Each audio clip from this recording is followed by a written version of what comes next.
អរគុណសម្រាប់ការអញ្ជើញមកកាន់ផ្ទះនាងខ្ញុំអាដាសូមជម្រាបសួរចា Hi guys how are you today អាដា welcome back ថ្ងៃនេះនាងខ្ញុំមាននៅមុខម្ហូបជ្រក់ជើងមាន់ស្រួយឆ្ងាញ់ពិសេសជាអាហារបែបសម្រន់ណាដែលពេញនិយមមកជូនបងប្អូនទៀតផងណាចាហើយជាមុខម្ហូបដែលមានវិធីធ្វើងាយស្រួលហើយមានរសជាតិឆ្ងាញ់ពិសេសទៅទៀតនោះគឺអាចរក្សាទុកញ៉ាំបានយូរថ្ងៃទៀតផងណាសូមអញ្ជើញមកទស្សនាវិធីធ្វើជាមួយនាងខ្ញុំទាំងអស់គ្នាណាប៉ុន្តែកុំភ្លេចជួយ like ជួយ share និងជួយ subscribe channel ឲ្យនាងខ្ញុំផងណា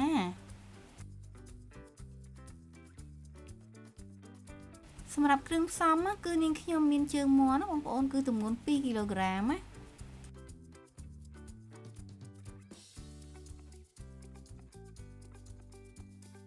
ចាហើយកុំភ្លេចណាបងប្អូនត្រៀមទឹកកកទុកសម្រាប់ត្រាំជើងមាន់របស់យើងផងណាគ្រឿងផ្សំផ្សេងទៀតមានដូចជាទឹកខ្មេះអំបិលខ្នុរអំបិលមាននៅទឹកត្រីចាជាមួយនឹងស្ករសក៏មាននៅខ្ទឹមសខ្ទឹមក្រហមបងប្អូនចាជាមួយនឹងក្រូចឆ្មាហើយក៏មាននៅម្ទេសហឹរនិងម្ទេសម៉ាឡេផងដែរណាចាប្រសិនបើបងប្អូនចូលចិត្តញ៉ាំហឹរអាចបន្ថែមម្ទេសឲ្យច្រើនជាងនេះក៏បានដែរណាគ្រឿងផ្សំផ្សេងទៀតដូចជាមានគល់ស្លឹករៃរំដេងស្លឹកក្រូចសើចក្រូចតាំងឬក៏ក្រូចតែជ្រក់ចាបន្ថែមជាមួយនឹងការ៉ុតផងដែរគ្រឿងផ្សំនាងខ្ញុំត្រៀមរួចរាល់ហើយសូមអញ្ជើញមកទស្សនាជាមួយនាងខ្ញុំទាំងអស់គ្នាណាចាដំបូងគឺនាងខ្ញុំចាប់ផ្ដើមធ្វើជើងមាន់ណាសម្រាប់ជើងមាន់នេះដែរបន្ទាប់ពីយើងលាងទឹកស្អាតហើយគឺយើងយកមកកាប់ឲ្យតូចៗចាយើងអាចកាត់ជា2ក៏បានឬក៏ជា3ក៏បានដែរឬក៏បងប្អូនអាចចង់ដកឆ្អឹងទាំងអស់ចេញពីជើងមាន់ក៏បានដែរចាទៅតាមចំណង់ចំណូលចិត្តណា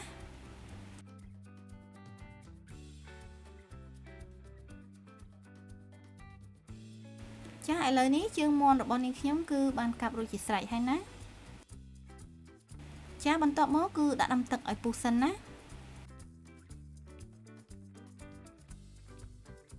ចាដាក់បន្ថែមគល់ស្លឹកគ្រៃជាមួយរំដេងស្លឹកក្រូចសើចចាជាមួយនឹងអំបិល1ស្លាបព្រាបាយទឹកខ្មេះក៏នាងខ្ញុំដាក់1ស្លាបព្រាបាយដែរសម្រាប់ទឹកខ្មេះនេះដែរគឺជួយឲ្យជើងមាន់របស់យើងនឹងសល្អហើយបំបត្តិក្លិនទៀតផងបន្ទាប់មកគឺយើងដាក់ជើងមាន់យើងនឹងចូលស្ងោរបងប្អូនសម្រាប់រយៈពេលនៃការស្ងោរគឺអាស្រ័យទៅលើជើងមាន់របស់យើងថាតូចឬក៏ធំណាជាទូទៅគឺយើងអាចស្ងោរពី10ទៅ15នាទីចាចាដោយសារតែជើងមាន់របស់នាងខ្ញុំកាត់រាងធំៗដូច្នេះហើយគឺនាងខ្ញុំស្ងោររយៈពេល20នាទីចាហើយឥឡូវនេះគឺជើងមាន់របស់នាងខ្ញុំស្ងោរឆ្អិនហើយសម្រាប់ក្លិនវិញគឺឈ្ងុយមែនតើណាចាបន្ទាប់មកគឺយើងដាក់ទឹកកកសម្រាប់ត្រាំជាមួយនឹងជើងមាន់ហ្នឹងបងប្អូនដើម្បីធ្វើឲ្យជើងមាន់របស់យើងហ្នឹងគឺស្រួយឆ្ងាញ់ណាយើងដាក់ត្រាំជើងមាន់ជាមួយនឹងទឹកកកនេះគឺរហូតទាល់តែរលាយទឹកកកអស់ទៅណាបងប្អូន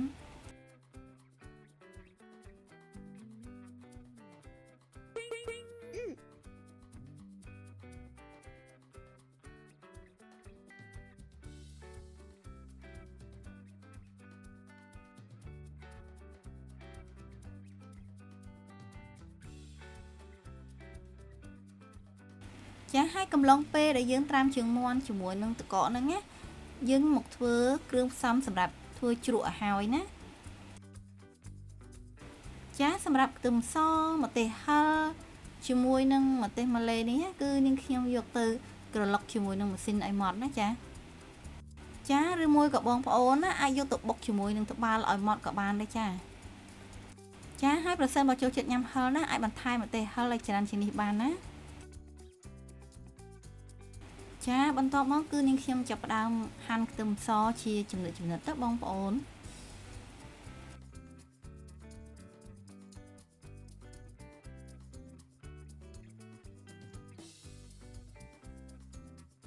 ចាបន្ទាប់ពីហាន់ហើយគឺយើងយកទៅស្រុះជាមួយនឹងទឹកក្តៅមួយផ្លែទៅបងប្អូនរួចហើយយើងយកមកត្រាំជាមួយនឹងទឹកកករបស់យើងណាដើម្បីបំបត្តិក្លិនរបស់ខ្ទឹមសហ្នឹងឲ្យធ្វើរសជាតិស្រួយឆ្ងាញ់ទៀតផងណាចាបន្ទាប់មកគឺនាងខ្ញុំហាន់ខ្ទឹមក្រហមសម្រាប់ខ្ទឹមក្រហមគឺមាននៅជីវជាតិខ្ពស់សម្បូរទៅដោយជាតិសរសៃវីតាមីនសារធាតុរ៉ែ សារធាតុប្រឆាំងនឹងអុកស៊ីតកម្មនិងសមាសធាតុសរីរាង្គដែលមានផលប្រយោជន៍ជាច្រើនចំពោះសុខភាពរបស់យើងណាចាម្ទេសណាគឺមានដើរតួនាទីបន្សាបជាតិពុលដោយបណ្ដេញកាកសំណល់និងជាតិពុលចេញពីរាងកាយរបស់យើងណានិងបង្កើនការផ្គត់ផ្គង់សារធាតុចិញ្ចឹមទៅឲ្យជាលិកាវាក៏មានតួនាទីក្នុងការសម្អាតក្រពះពោះវៀនផងដែរដែលជួយក្នុងការរំលាយអាហាររបស់យើងណាចាចំណែកគល់ស្លឹកគ្រៃវិញគឺជួយប្រឆាំងអុកស៊ីតកម្មប្រឆាំងនឹងមេរោគប្រឆាំងនឹងការរលាកកាត់បន្ថយជំងឺមហារីកជួយក្នុងការរំលាយអាហារដំណើរការបានល្អកាត់បន្ថយសម្ពាធឈាមខ្ពស់និងជួយគ្រប់គ្រងកូលេស្តេរ៉ុលរបស់យើងទៀតផងនិងជួយសម្រកទម្ងន់ណាបងប្អូនសម្រាប់រំដេងគឺយើងចិតជាចំណិតរួចហើយយើងយកទៅហាន់ជាសរសៃឆ្មាតូចៗបងប្អូន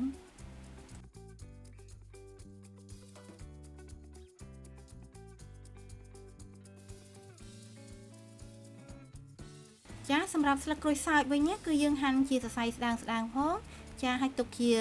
បន្ទះធំផងចាសម្រាប់ក្រូចតូចនេះគេហៅថាក្រូចតាំងឬក៏ក្រូចតែជ្រក់នេះគឺយើងហាន់ឲ្យស្ដើងហើយក្រូចនេះគឺមានក្លិនឈ្ងុយណាបងប្អូន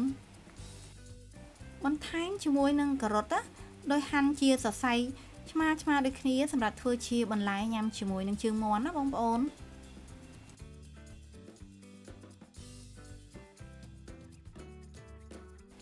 បន្លែនិងគ្រឿងផ្សំរបស់យើងគឺនាងខ្ញុំបានត្រៀមរួចរាល់អស់ហើយចាសម្រាប់ជ្រក់ជើងមាន់នេះបងប្អូនគ្រឿងផ្សំគឺរៀងច្រើនបន្តិចណា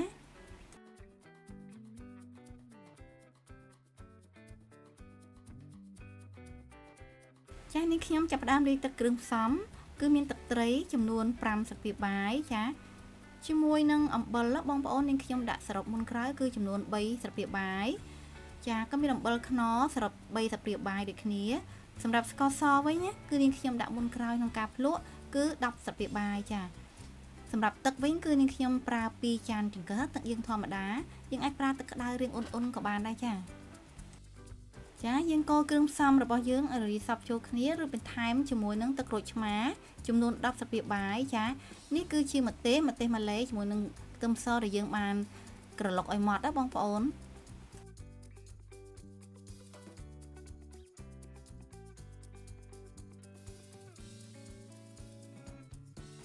ចារួចហើយគឺយើងដាក់គ្រឿងផ្សំដែលយើងបានត្រៀមទុកនោះចូលទាំងអស់ចា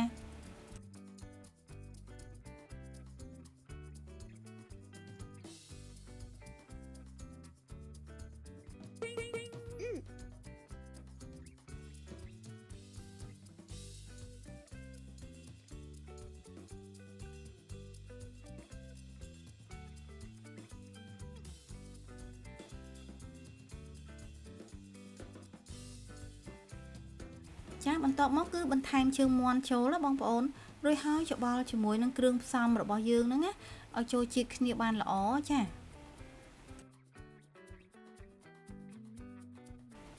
សម្រាប់រសជាតិវិញបងប្អូនអាចបន្ថែមឬក៏បន្ថយទៅតាមចំណង់ចំណូលចិត្តណា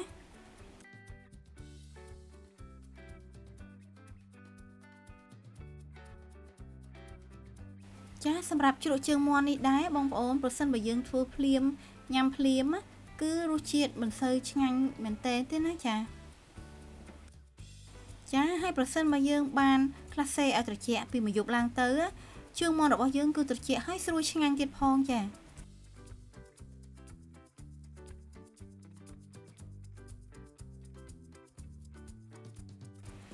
បងប្អូនណាអាចដាក់នៅក្នុងប្រអប់ឬក៏អ្វីក៏បានដែរតែយើងអាចទុកក្លាសេកន្លែងត្រជាក់បានណាចាឥឡូវនេះគឺនាងខ្ញុំចាប់ផ្ដើមរៀបចំសម្រាប់យកទៅទុកក្លាសេឲ្យត្រជាក់បងប្អូនហើយរក្សាញ៉ាំបានយូរថ្ងៃទៀតផងគឺអាចពី4ទៅ5ថ្ងៃឬក៏មួយអាទិត្យទៀតផងណាសម្រាប់ជ្រក់ជើងមាន់នេះប្រសិនបើបានញ៉ាំជួបជុំគ្រួសារទៀតរឹតតែឆ្ងាញ់ពិសេសតែម្ដងចាគឺកាន់តែញ៉ាំធ្វើឲ្យកាន់តែឆ្ងាញ់តែម្ដងណ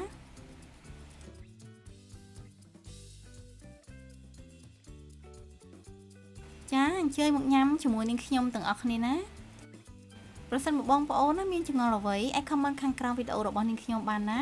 ហើយប្រសិនបើបងប្អូនពេញចិត្តវីដេអូរបស់នាងខ្ញុំកុំភ្លេចជួយ like ជួយ share និងជួយ subscribe channel ឲ្យនាងខ្ញុំផងណាបងប្អូននឹងបានជួបជាមួយនឹងអាដាជួបជាមួយនឹងរបបអាហារនិងចំណេះដឹងផ្នែកសុខភាពទៀតផង